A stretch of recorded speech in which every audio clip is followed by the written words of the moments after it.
But congratulations. I'm sure Drinker Sai is going to be a great star for your wonderful career. All the very best. And ఇక ఆలస్యం చేయకుండా మన Sai drinker Sai మాటలు విందాము. ధర్మ please. Hi అండి. Drinker Sai గురించి అండ్ ఇక్కడ అందరూ మా టీం గురించి అందరూ మాట్లాడారు. ఇక్కడికి వచ్చిన మీడియా మిత్రులకి అండ్ ఇది చూసే వాళ్ళకి, మా టీంకి అందరికీ నమస్కారం. ఫిలిం గురించి నెక్స్ట్ ఎట్లా ప్రెస్ మీట్లో మాట్లాడతాం. నా పేరు ధర్మ. మాది హనుమాన్ జంక్షన్ అండి. నేను చిన్నప్పటి నుంచి డ్యాన్స్లు వేసేవాడిని. నా ఫస్ట్ సాంగ్ నేను సోలో పర్ఫార్మెన్స్ చేసింది కొడితే కొట్టాలిరా 6 కొట్టాలి, మెగాస్టార్ చిరంజీవి గారి సాంగ్ అది. అప్పుడు ఆ సాంగ్ చేసేప్పుడు అందరు చీరప్ చేస్తూ ఉన్నప్పుడు నేను కష్టపడుతున్నట్టు ఉండేది కాదండి. నాకు చాలా ఎంజాయ్ చేస్తున్నట్టు ఉండేది. అలాగే స్కూల్స్లో కానీ, ఎక్కడ రోడ్ సైడ్ వినాయక చవితి దగ్గర కానీ, ఎక్కడైనా కానీ మనకు అక్కడ అవకాశం ఉంటే వెళ్ళి చేసేవాడిని. అది పెద్దదా చిన్నదా ఏం చూసేవాడిని కాదు. అయితే వర్షం మూవీ బాగా ఫిలిమ్స్ చూసేవాడిని. వర్షం మూవీ అప్పుడు బాగా అట్రాక్ట్ అయ్యాను. దాని తర్వాత ఛత్రపతి మూవీ అప్పుడు ఇంటికి వచ్చేసి ఆ అది టైర్ మార్క్ది లెగ్ దాటేది ఉంటుందిగా, ఎక్కడికక్కడ లైన్లు ఊహించేసుకుని దాటేస్తూ ఉండేవాడిని. అందరికి స్కూల్ దగ్గరికి వెళ్ళి ఒక్క అడుగు అంటే అందరు నవ్వుకుంటూ ఉండేవాళ్ళు. ఒక అంకుల్ అన్నారు, అరే నువ్వు హీరోగా ట్రై చేయి, మీ ఫాదర్ ఫిలిమ్స్ చేశారు. అవునా, మా ఫాదర్ ఫిలిం చేసినట్టు నాకు తెలియదు. పుణ్య దంపతులు అనే దానికి కో ప్రొడ్యూసర్గా చేశారు. సరే ఇంటికి వెళ్ళి నేను చెప్పా, నేను హీరో అవుదాం అనుకుంటున్నాను. అరే బొడ్డ నా కొడక, నీకేం తెలియదు, ఇవన్నీ జరగవు కానీ నువ్వు చదువుకో అన్నారు. సరే మా నాన్న అలా చెప్పారు కదా. అప్పుడు ఏంటంటే ఎవరు చెప్పింది మనం ఫీడ్ అదే ఉంటుంది. మన సొంతంగా ఆలోచించే కెపాసిటీ ఉంటుంది కొంతమందికి, నాకు ఉండేది కాదు. దాని తర్వాత అలా వెళ్తూ ఉంది. మళ్ళీ 2009 నేను 9th క్లాస్లో ఉన్నప్పుడు బిల్లా మూవీ చూసి టోటల్గా డిస్టర్బ్ అయిపోయా. ఇంటికి వచ్చి నాకు ఐపాడ్ కొనేవాడి, ఆ పాటలు వినడానికి. ఎక్కడికి వెళ్ళినా స్కూల్కి వెళ్ళి trust no one, kill anyone, be only one. అరే పెచ్చబట్టిందారా నీకంటే దానికి కూడా సమాధానం మళ్ళీ అదే చెప్పేవాడిని. నాకు దేని మీద అంటే ఆ పని చేస్తున్నా కానీ అది చేస్తే చాలా ఆనందం వచ్చేది.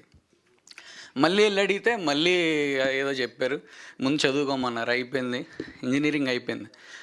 నాకు తర్వాత ఏదో వర్క్ చేస్తున్నా, అస్సలు ఆనందం లేదండి. ఎప్పుడైనా అండి మనందరం కారణ జన్ములమే. దేవుడు ప్రతి ఒక్కరికి ఒక టాలెంట్ ఇస్తారు. ఆ టాలెంట్ ఏదో మనం తెలుసుకుని ఆ వర్క్ చేసేప్పుడు మనకు కష్టపడుతున్నట్టు ఉండదు. ఇప్పుడు మీడియా వాళ్ళకి వాళ్ళు చేసే ప్రొఫెషన్ ఉంది, ఆ ప్రొఫెషన్ చేస్తుంటే చాలా ఆనందంగా ఉంటుంది.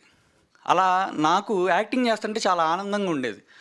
సరే ఏం చేయాలి, ఇట్లానే మనీ సంపాదిస్తే మనం హ్యాపీగా ఉంటుంది. మనీ కాదు, అదొక సాటిస్ఫాక్షన్ ఉండాలి మనం పుట్టినందుకు అని ఆలోచిస్తూ ఉన్నప్పుడు మా ఫ్రెండ్ గౌతు, నా వైఫ్ కూడా, తను సజెస్ట్ చేసిన సత్యానంద్ గారి దగ్గరికి వెళ్ళాను జాయిన్ అవుదామని. అయితే చాలామంది ఫ్రెండ్స్ని అడుగుతుంటే నాకు అర్థమైన విషయం ఏంటంటే, అరే డబ్బులు ఉండరా బాబు, నువ్వు క్లిక్ అయ్యేంత వరకు చాలా ఇబ్బంది పడతావు మనీ కంటే, ఏం చేయాలి. మా పేరెంట్స్ని అడగాలనిపించలా, వాళ్ళకి నేను హెల్ప్ అవ్వట్లా, పెద్దోడిని అయ్యా. అందుకని నేను వెళ్ళి రెస్టారెంట్ పెట్టానండి ఫస్ట్, పాకెట్ మనీ కోసం, జిస్మత్ అని. దాని మీద ఇన్నాళ్ళు అది తల్లిలాగా నాకు ఫుడ్ పెట్టింది. అది చాలా పెద్దగా సక్సెస్ అయింది, అది వేరే విషయం. సత్యానంద్ గారి దగ్గరికి వెళ్ళాక ఆయన కంట్లో పడ్డాను. అది నా ఫస్ట్ స్టెప్ అండి. నాకు చాలా బ్లెస్సింగ్స్ లాగా అయింది. ఆయన ద్వారా ఎన్ని మూవీస్ వచ్చినాయి అంటే అన్ని మూవీస్ వచ్చినాయి. నాకు ఫస్ట్ ఆయన ఇప్పుడు చిరంజీవి గారు ద్వారా ఈ మూవీ స్టార్ట్ అయింది కదా. తర్వాత కిరణ్ సార్ అప్రోచ్ అయినప్పుడు ఆయన నన్ను సజెస్ట్ చేయటం, వాళ్ళు నన్ను తీసుకోవటం, ప్రొడ్యూసర్స్ ఈ సినిమా స్టార్ట్ చేయటం అంతా హ్యాపీ థింగ్. అలా అయింది. అసలు లక్ ఎలా వచ్చిందంటే, నాకు ఈ టైంలో నేను ప్రభాస్ ఫ్యాన్. పోస్టర్ మీద చూడటమే నాకు ఇప్పటికీ. ఆయన పోస్టర్ మా ఊర్లో మార్కెట్ ఉంటుంది, ఆ గోడ మీద పోస్టర్ నాకు ఇంకా గుర్తు. వెనకాల గన్స్ ఉంటాయి, ఇలా ఉంచి ఉంటారు. అలాంటి వ్యక్తిని నాకు అనుకోకుండా ఒకసారి పరిచయం అయ్యారు. నరేంద్ర అన్నని వాళ్ళ బావగారు. ఆయన లేకపోతే అసలు ఈ సినిమా రిలీజ్ కూడా అవ్వదండి. ఆయన చేసే హెల్ప్ ఒక సొంత తమ్ముడు చేసినట్టు చేస్తున్నారు. అసలు వాళ్ళ ఫ్యామిలీకే ఉంటుందేమో నాకు తెలీదు, సొంత వాళ్ళకి కూడా చేయరండి అంత హెల్ప్. వామ్మో, చాలా అసలు ఎంత పెద్ద హెల్ప్ అంటే, నేను అవుటర్నండి, నేను ఎవరో చాలా చిన్న స్థాయి వాడిని. ప్రభాస్ అన్న నేను ఎంత చిన్నోడిని, ఆల్ ది బెస్ట్, మంచి సక్సెస్ అవ్వాలి అని చెప్పి నుంచుని మాట్లాడాడండి. ఇప్పుడు ఆయన ఎవరైనా వస్తే నుంచుని మాట్లాడతాం, అది ఆయన ఇచ్చే గౌరవం, అది ఆయన గొప్పతనం, మన గొప్పతనం కాదు. అంటే మంచోళ్ళు ఉంటారంటే నాకు మరి నాకు ఎలా ఉంటుందో తెలియదు, కానీ నాకు వాళ్ళని చూస్తుంటే ఏంది వీళ్ళు అంత హెల్ప్ చేస్తున్నారేంటి, నేను అసలు ఎమోషనల్ అయిపోతానండి. నరేంద్ర అన్న కానీ వాళ్ళ ఫ్యామిలీ కానీ అంత హెల్ప్ చేస్తున్నారు. థ్యాంక్స్ నరేంద్ర అన్న, నేను జీవితాంతం మీకు రుణపడిపోయి ఉంటా. నేను మీకేం చేయలేను, ఎందుకంటే మీరు చాలా పెద్దోళ్ళు. ప్రభాస్ అన్న మీరు బ్యాక్ నుంచి ఎంత సపోర్ట్ చేశారో చాలా నాకు తెలుసు, అందుకే చాలా థ్యాంక్స్ అన్న. అండ్ ఫైనల్గా డ్రింకర్ సాయి రిలీజ్ అవుతుందంటే కారణం అది మీరే. Thank you so much. ఇప్పుడు ఫైనల్గా వచ్చేవాటికి మా డైరెక్టర్ గారు ఏదో మేమిద్దరం మొగుడు పిల్లల్లాగా చాలా రోజులు కాపురం చేస్తాం అనమాట. ఏ సీన్ అయినా నేను ఎంత చేయాలో ఆలోచిస్తా, ఇంకెంత చేయాలో అని ఆయన కూడా ఆలోచిస్తారు. అందుకే అవుట్పుట్ అలా వచ్చింది.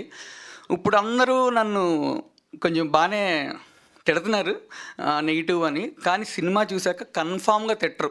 బల్ల గుద్ది చెప్తున్నా, కన్ఫామ్గా తిట్టరు నన్ను 100% అది.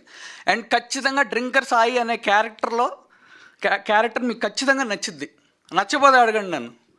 అండ్ థ్యాంక్స్ ప్రొడ్యూసర్స్, మీరు ప్రొడ్యూస్ చేసినందుకు. అండ్ థ్యాంక్స్ అండి Brahmani, thank you Shivani, thank you Rishi, thanks Lakshmi garu, thank you Prashanth గారు, నన్ను బాగా చూపించాడు, మీ అందరు చూశారు కదా. థ్యాంక్ యూ, థ్యాంక్స్ బ్రో, చాలా బాగా కష్టపడ్డావు. ఎవరు అంటే మనీ కోసం చేసినట్టు నాకు అసలు వీళ్ళలో ఎవ్వరు మనీ కోసం చేసినట్టు అనిపించలేదండి. ప్యాషన్తో చేశారు. అసలు మనీ అనేది అసలు ఎందుకుతో సమానంలాగా ఫీల్ అయ్యారు వీళ్ళందరూ, మా టీం మొత్తం. దానికి చాలా థ్యాంక్స్. ఒక మూవీ అవ్వాలంటే అది ఒకరితో అయితే అవ్వదండి, అందరు కలిస్తేనే అయింది. అది చాలామంది చెప్పారు, బట్ నేను మళ్ళీ చెప్తున్నాను. థ్యాంక్ యూ ఐశ్వర్య, చాలా బాగా హార్డ్ వర్క్ చేసింది, చాలా గట్టిగా చేసింది హార్డ్ వర్క్, చాలా అంటే చాలా చేసింది. అక్క సీతక్క, నమస్తే అక్క. తను చాలా మంచి ఫ్రెండ్ అయిపోయిందండి నాకు ఈ ఫిలిం తర్వాత, కానీ దబా చేసింది సింగిల్ టేక్లోనే. రాయేష్ అన్న, థ్యాంక్ యూ సో మచ్ అన్న. ఈ సినిమా అనేగా సినిమా ప్రమోషన్స్లో కానీ ప్రతిదీ నా గురించి, సినిమా గురించి ఆలోచిస్తున్నావు. నువ్వు ఆలోచించడమే నాకు చాలా ఎక్కువ అన్న. Bro Rupesh bro, thanks for doing. Harish thank you. నేను ఇద్దరం సత్యానంద్ యాక్టింగ్ ఇన్స్టిట్యూట్ అండి, మేము ఇద్దరం ఫ్రెండ్స్ అట్లా వచ్చాము. కూడా చాలా మూవీస్ చేస్తున్నాడు. థ్యాంక్స్ ఈ మూవీ చేసినందుకు, థ్యాంక్ యూ సో మచ్ రా. Vamshi thank you. Sai thank you. Sai Vinay thank you. Okay. And మా టెక్నీషియన్స్ మార్తాండ్కే వెంకటేష్ గారు సార్, చాలా థ్యాంక్స్ సార్. ఎంతో నాలెడ్జ్ ఇచ్చారు సార్, నాకు సొంత మనిషిలాగా చాలా నాలెడ్జ్ ఇచ్చారు. అండ్ లిరికిస్ట్ చంద్రబోస్ గారిని ఇప్పటివరకు కలవాలని చూస్తున్నాను sir. Thank you so much. మీ వల్లే ఈ సినిమా జనాల దగ్గరికి వెళ్ళిద్ది. మీరు రాసే పాటల వల్ల ఆ ట్యూన్స్ అంత బాగున్నాయి. మ్యూజిక్ డైరెక్టర్ వసంత్ గారికి చాలా థ్యాంక్స్ అండి. ఇంకా అందరిని కవర్ చేసినట్టున్నా కదా సార్. Okay, thank you. అందరూ డ్రింకర్ సాయి సినిమా చూడండి, పక్కాగా మీకు నచ్చుద్ది. అండ్ డ్రింకర్ సాయి క్యారెక్టర్ అయితే 100% మీకు నచ్చుద్ది. Thank you. సూపర్ అండి. మనీషా గారు, థ్యాంక్స్ ఫర్ హోస్టింగ్. మనీషా గారు, మై ప్లెజర్, థ్యాంక్ యూ. మీ నరాల్లో సినిమా, యాక్టింగ్, ప్రభాస్ గారు అన్నీ ఉన్నాయని అర్థమైపోతుంది. అందుకే ఈరోజు ఈ రేంజ్ అవుట్పుట్ చూడగలుగుతున్నాం మేము. నాకు అసలు అది తప్పితే ఇంకేం రన్ అవుతుంది బ్రెయిన్లో, యాక్టింగ్ ఒకటే రన్ అయింది, పిచ్చోడిని అయిపోతానే ఉన్నాయి. అయ్యో లేదు, డెఫినెట్గా ఈ సినిమా సక్సెస్ తర్వాత ఇంకా బోల్డ్ అని black busters waiting for you అని అర్థం అవుతుంది. Thank you so much and all the very best for your future. Thanks అండి, బ్లెస్సింగ్స్ ఇచ్చినందుకు. దీనికి అన్నారండి, బెస్ట్ విషెస్ అంటారు. అండ్ శ్రేయస్ మీడియాకి చాలా థ్యాంక్స్ అండి, చాలా బాగా చేసినందుకు. Done. Thank you so much. ఇదేంట్రా బాబు మాట్లాడితే వచ్చేస్తున్నాడు అనుకోవద్దండి.